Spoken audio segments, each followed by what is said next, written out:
ಕನ್ನಡ ನಾಡಿನ ರನ್ನದರತು ನಾ ಕೇಳೋ ಕಥೆಯನ್ನ, ನಾ ಹೇಳೋ ಕಥೆಯನ್ನ, ಹೆಮ್ಮೆಯ ಪಡೆದ ಹೊಯ್ಸಳ ವಂಶ ಹುಟ್ಟಿದ ಕಥೆಯನ್ನ, ನಾಡನು ಕಟ್ಟಿದ ಕಥೆಯನ್ನ.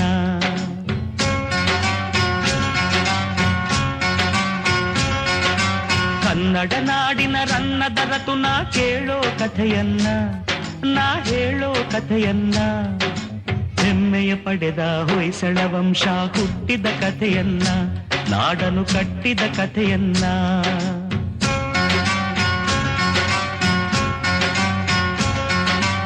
ಒಂದಾನೊಂದು ಕಾಲದಲ್ಲಿ ಮಲೆನಾಡಿನ ಮಡಿಲಿನಲ್ಲಿ ಅಂಗಡಿ ಊರಿತ್ತು, ಊರಿಗೆ ಚೆಲುವಿನ ಕಳೆಯಿತ್ತು. ಬೆಟ್ಟ ಗುಡ್ಡ ಸಾಲಿನಲ್ಲಿ ಹಸಿರಾಗಿರುವ ಬೀಡಿನಲ್ಲಿ ಮನಸಿರಿ ಮೆರೆದಿತ್ತು, ಅಲ್ಲಿ ಶಾಂತಿಯು ನೆಲೆಸಿತ್ತು. ಪ್ರಕೃತಿಯೇ ಹೆಣ್ಣಾಗಿ ಮನುಜಗೆ ಕಣ್ಣಾಗಿ,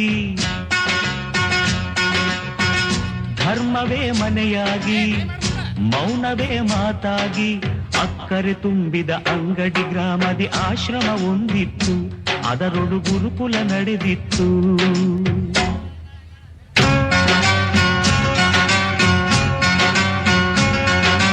ಕನ್ನಡ ನಾಡಿನ ರನ್ನದರತು ನಾ ಕೇಳೋ ಕಥೆಯನ್ನ, ನಾ ಹೇಳೋ ಕಥೆಯನ್ನ, ಹೆಮ್ಮೆಯ ಪಡೆದ ಹೊಯ್ಸಳ ವಂಶ ಹುಟ್ಟಿದ ಕಥೆಯನ್ನ, ನಾಡನು ಕಟ್ಟಿದ ಕಥೆಯನ್ನ. ವೃಕ್ಷರಾಶಿ ನೆರಳಿನಲ್ಲಿ ಸುದತ್ತಾಚಾರ್ಯರ ಸನ್ನಿಧಿಯಲ್ಲಿ ಪ್ರವಚನ ಸಾಗಿತ್ತು, ಧರ್ಮದ ಪ್ರವಚನ ಸಾಗಿತ್ತು. ವಾಸಂತಿಕೆಯ ದೇಗುಲದಲ್ಲಿ ಶ್ರದ್ಧೆ ಭಕ್ತಿ ಸಂಗಮದಲ್ಲಿ ಪೂಜೆಯು ನಡೆದಿತ್ತು, ಸಳನ ಪೂಜೆಯು ನಡೆದಿತ್ತು.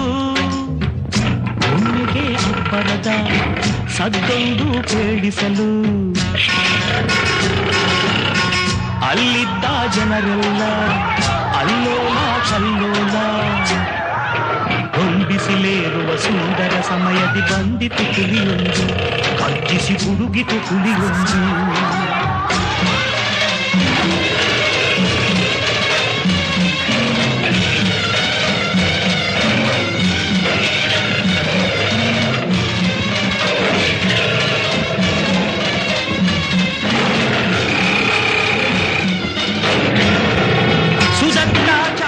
ಕಂಚಿನ ಕಂಠದಿ ಸಳನನು ಕೂಗಿ ಕರೆದರು, ಆಗ ಆಜ್ಞೆಯು ಮೊಳಗಿತ್ತು, ಗುರುಗಳ ಆಜ್ಞೆಯೇ ಮೊಳಗಿತ್ತು. ವೀರಾವೇಶದ ಶೌರ್ಯದಲ್ಲಿ ಶಿಷ್ಯನು ಸೆಣಸಿದ ರೋಷದಲ್ಲಿ ಹುಲಿಯದು ಕೆರಳಿತ್ತು, ಹಸಿದಿಹ ಹುಲಿಯದು ಕೆರಳಿತ್ತು.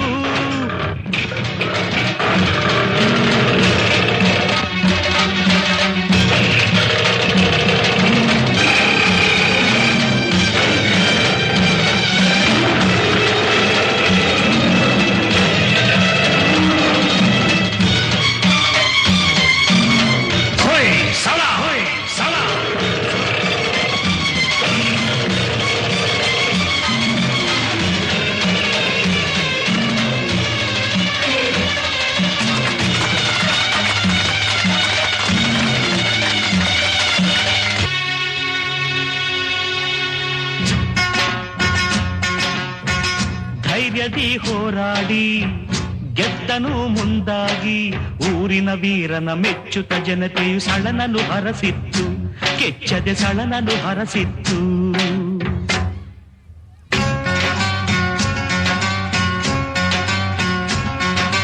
ಕನ್ನಡ ನಾಡಿನ ರನ್ನದರತು ನಾ ಕೇಳೋ ಕಥೆಯನ್ನ, ನಾ ಹೇಳೋ ಕಥೆಯನ್ನ, ಹೆಮ್ಮೆಯ ಪಡೆದ ಹೊಯ್ಸಳ ವಂಶ ಹುಟ್ಟಿದ ಕಥೆಯನ್ನ, ನಾಡನು ಕಟ್ಟಿದ ಕಥೆಯನ್ನ.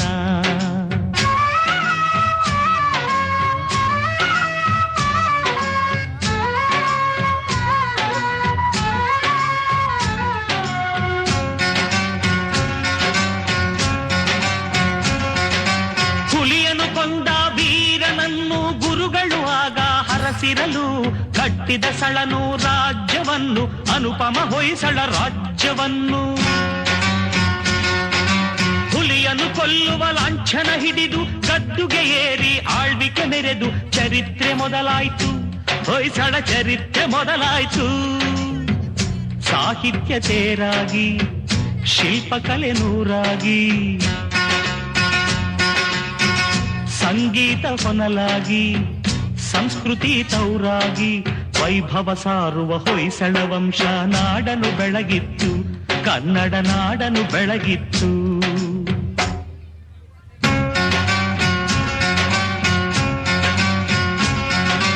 ಕನ್ನಡ ನಾಡಿನ ರನ್ನದ ರತುನ ಕೇಳೋ ಕಥೆಯನ್ನ, ನಾ ಹೇಳೋ ಕಥೆಯನ್ನ, ಪ್ರಿಯ ಪಡೆದ ಹೊಯ್ಸಳ ವಂಶ ಹುಟ್ಟಿದ ಕಥೆಯನ್ನ, ನಾಡನು ಕಟ್ಟಿದ ಕಥೆಯನ್ನ.